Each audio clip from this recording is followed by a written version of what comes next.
Hello viewers, Assalamu alaikum. This is Nabila Rahman from United News of Bangladesh, and I'm very excited to bring some very interesting guests both locally and globally in our session today.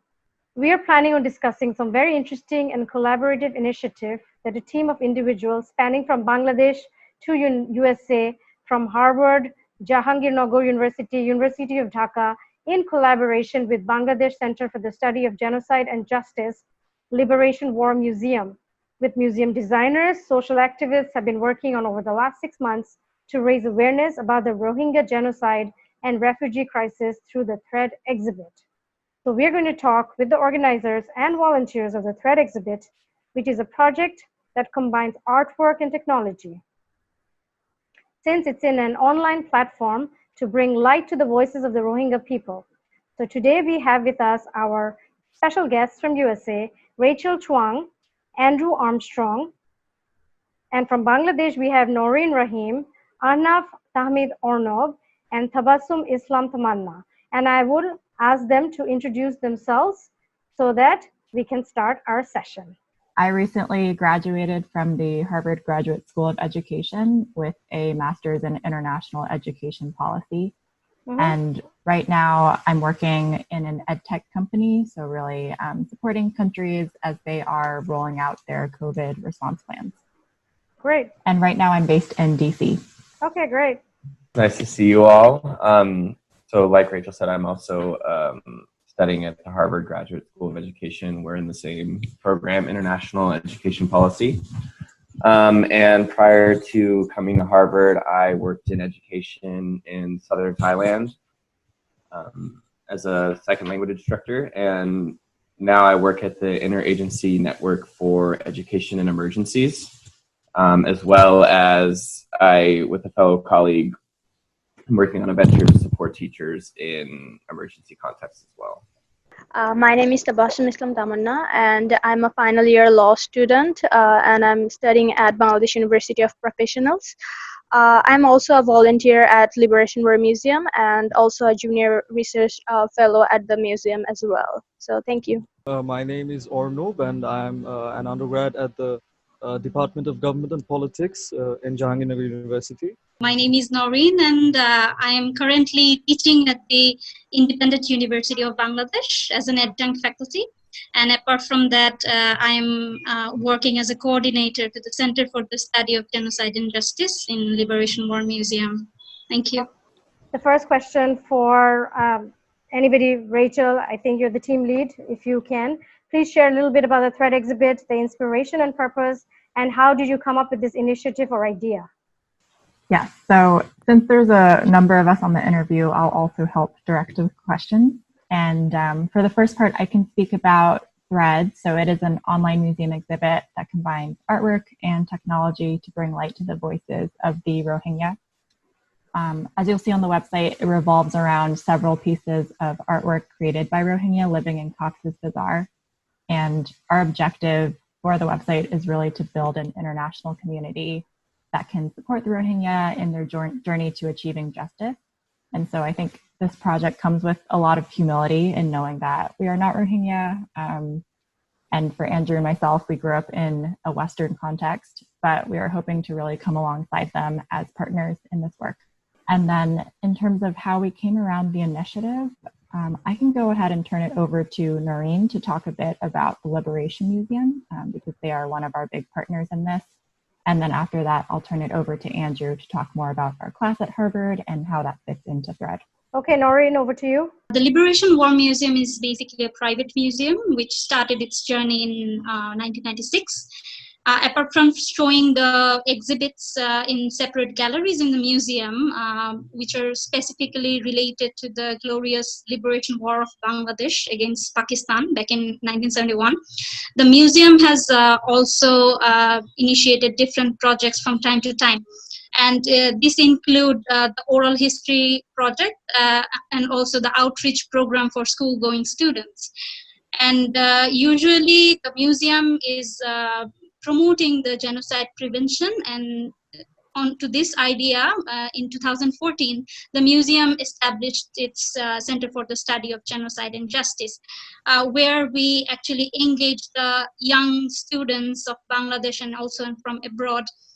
We conduct courses and trainings for the students so that they could learn the ongoing conflicts and also the genocides that are going across the world.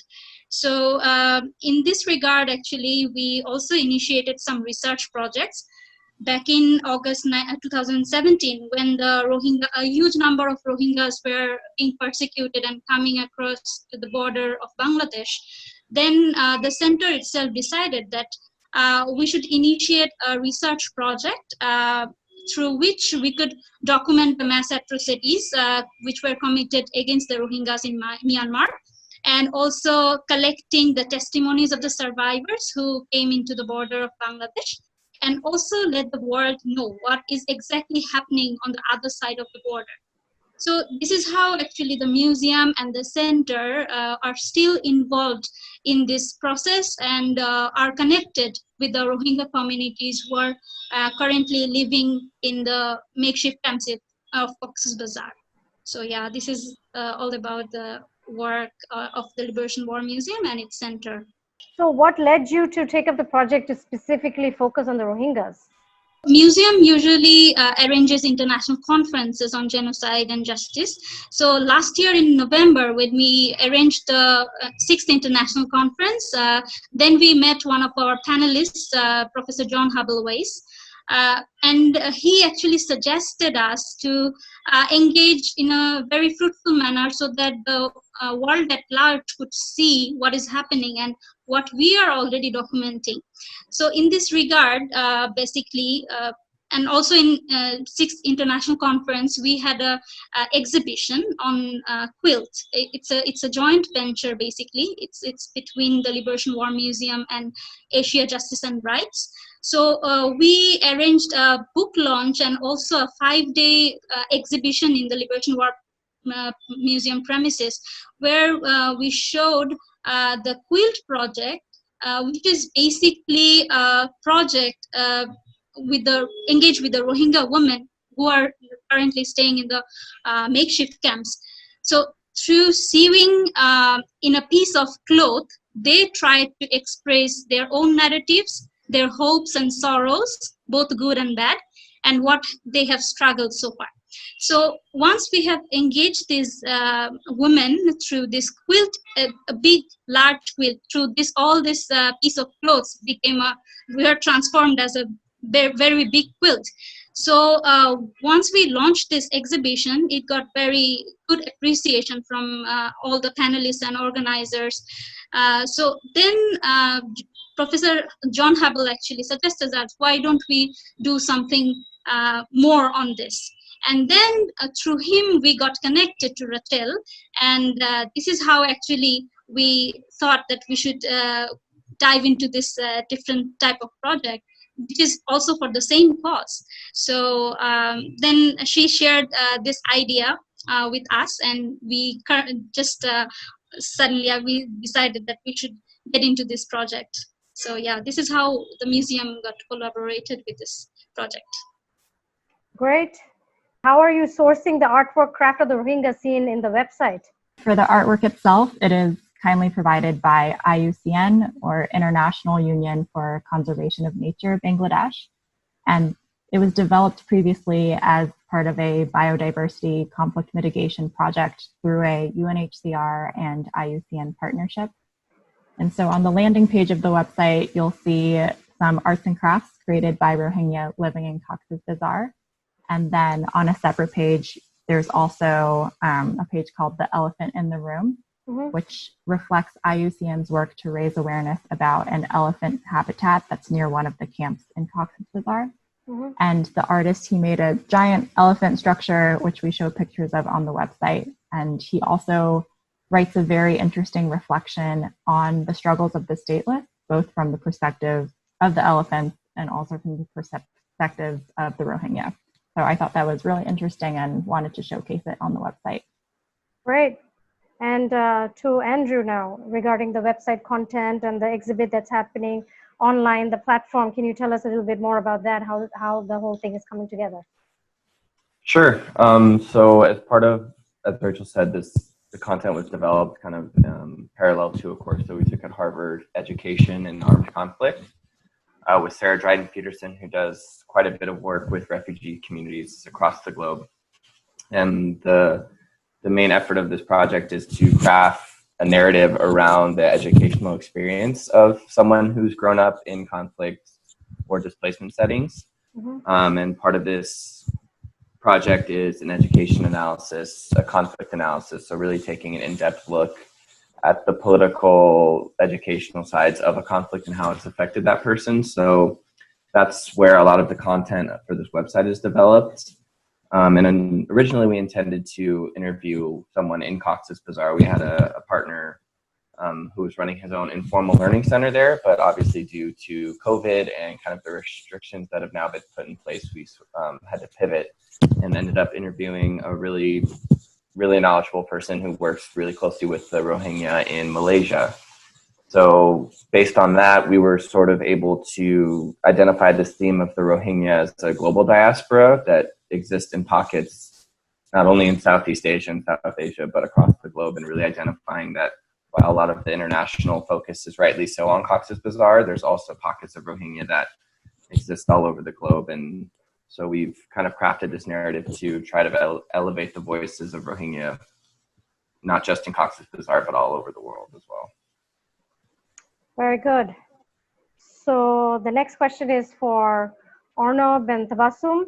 I know you guys are media volunteers for the Thread exhibit, and anything that you can share about your experience and for our Bangladeshi and global audience, for them actually to go into the site and what can they get out of it?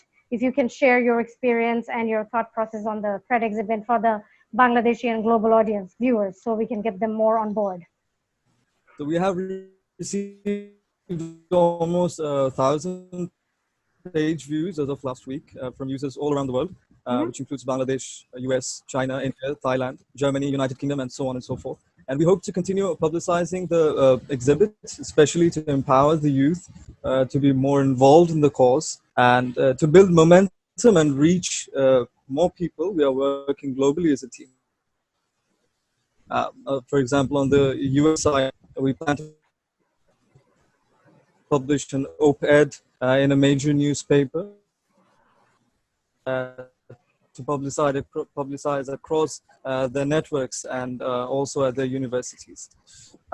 Basically, to me, this project is very special. The issues of just national crimes against humanity, forced displacements of targeted population, etc., through the Winter School, which was organized by the Liberation War Museum's Center for the Study of Genocide and Justice earlier this year. And through this, from this experience, I've realized that you can't possibly tackle the issue, these kind of issues, only from the legal, juridical perspective. It concerns the international politics, history, anthropology, and of course, human behavior. The Thread Exhibit project particularly holds a special place for me because it is a more structured cyber-spatial attempt to address the similar kind of human agony and destruction that we Bengalis had faced as a nation back in 1971. Absurdly, the history of violence just keeps repeating, and this destructive and dehumanizing iteration of history needs to stop. And I think as the older generation slips into a kind of amnesia or forgetfulness, it is the young people like us who need to internalize and address the horror that this particular aspect of history can cause. And we do see that it is possible through youth activism. We've seen its impact in education and climate change, and we are seeing its its impact in critical issues such as awareness and establishment of global justice, just like this project. So that's why I'm really excited and hopeful about the Thread project. Yes, thank you. Thank you. Very well said. Very inspired to hear you say these things. And I hope our audience will go check out threadexhibit.com, www.threadexhibit.com. So Tabassum, on to you, the same question, your thoughts, your feelings, how do we engage the youths, the audience, so they can come to the Thread platform and get to see the exhibit. Thank you again. So I would definitely go to the answer of Ahnaf's, but what I'd like to add is that we know that Thread exhibit is an online museum exhibit. So we young people, we are almost on the social media almost half of our days. So I guess this is the platform which the young generation would like to go through, and they would engage themselves more into the online platform than of any kind of leaflets or any kind of seminar.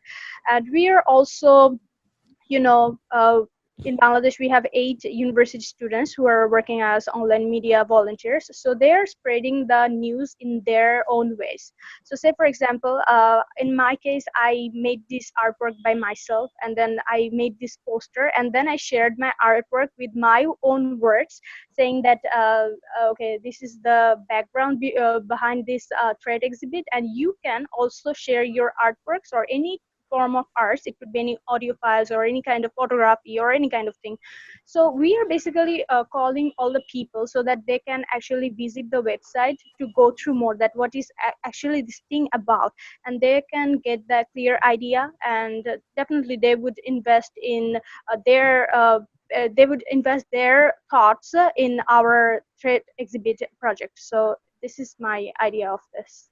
Very good, excellent. Thank you. Absolutely, we are all on social media. Just with last comments, anybody, what do you really want to achieve with this exhibit? How long is this online exhibit going to run?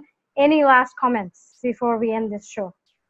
The timeline, so we're looking at least to have the exhibit up through the end of the year. And as Anaf said, that we are attempting to publish our op-ed across news outlets in the US and kind of really just disseminate the narrative that we've crafted through Thread and through this project and get it in front of as many people as possible. So that's what we're currently working on at the moment. Right. And I think with COVID-19, it's perfect to have an online platform, because I don't think anybody is going to be actually going to these galleries. And so I think it's the perfect timing for also to show at the end of the year. I think is a good year. Maybe you can stretch it out, because we don't think COVID-19 is going anywhere. So I think Exactly. that whole thing kind of the collaboration and the timing of this Thread exhibit. So thank you so much for your time. We are basically globally from Bangladesh, from DC, from USA, and we really appreciate the work that you're doing and the awareness that you're raising with the Thread exhibit. Art has the power to remember the past, to build connections across time and space, and contribute to the ongoing fight for justice in our communities, and art can also heal. So hence urging all our viewers, both locally and globally, to go check out the Thread exhibit at thethreadexhibit.com. And it's going to be here for the end of the year. And I just hope everybody enjoys it. And thank you so much to our guests for being here. Thank you.